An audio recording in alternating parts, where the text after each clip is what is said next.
Welcome to మెరా media.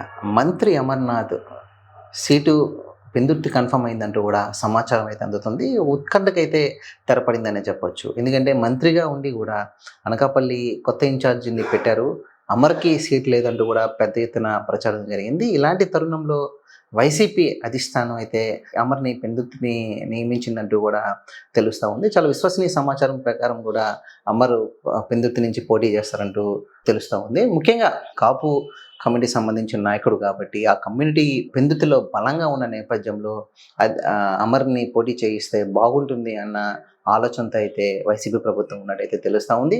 అదేవిధంగా Visakha city సంబంధించి కూడా పెందుతు నియోజకవర్గం విశాఖ సిటీకి చాలా దగ్గర నియోజకవర్గం కావడం, మంత్రి అమర్‌ని పెందుతులో పోటీ చేయిస్తే విశాఖ సిటీ మీద కూడా ప్రభావం పడుతుంది. ఇక్కడ ఒక మంచి నాయకుడిగా కూడా తీర్చిదిద్దే ప్రయత్నం అయితే చేయొచ్చు అంటూ కూడా వైసీపీ అధిష్టానం భావించినట్టయితే తెలుస్తూ ఉంది. అందులో భాగంగానే మంత్రి అమర్‌ని పెందుర్తి నియోజకవర్గంలో అయితే ఈరోజు పోటీ చేయించాలని ఒక నిర్ణయానికి వస్తున్నట్టయితే సమాచారం ఉంటుంది. కేవలం మరికొద్ది గంటల్లో కావచ్చు, 1 or 2 డేస్‌లో అఫీషియల్‌గా అయితే ఈ వార్త బయటికి రాబోతుంది.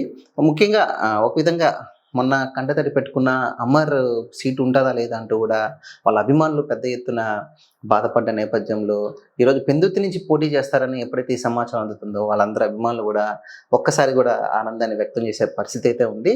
అమర్ ఎక్కడ పోటీ చేసినా గెలిపించుకుంటాం, గ్రౌండ్ వర్క్ చేస్తామంటూ కూడా ఈరోజు పెద్ద ఎత్తున అభిమానులు ఈరోజు బయటకు వచ్చి మాట్లాడే పరిస్థితి అయితే ఉంది. ఏదైనప్పటికీ త్రిముఖ పోటీ భావించాం కాబట్టి ముఖ్యంగా టీడీపీ జనసేన కలిసి పోటీ చేస్తున్నాయి. అక్కడ పెందుర్తి నియోజకవర్గం జనసేనకి కేటాయిస్తారు.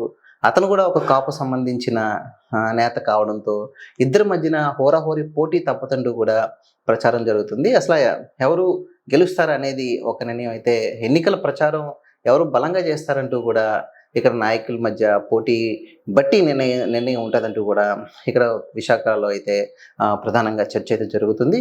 ఏదైనప్పటికీ మంత్రి అమర్నాథ్‌ది పెందుర్తి నుంచి పోటీ చేయించడం ఒక విధంగా ఒక మంచి పరిణామంగా అయితే వైసీపీ నాయకులు కానీ, కార్యకర్తలు కానీ వాళ్ళ ఆశాభావం అయితే వ్యక్తం చేస్తున్నారు. ఖచ్చితంగా అమర్ పెందుర్తి నుంచి గెలుస్తాడు అంటూ కూడా వాళ్ళు ధీమాను అయితే వ్యక్తం చేస్తున్నారు.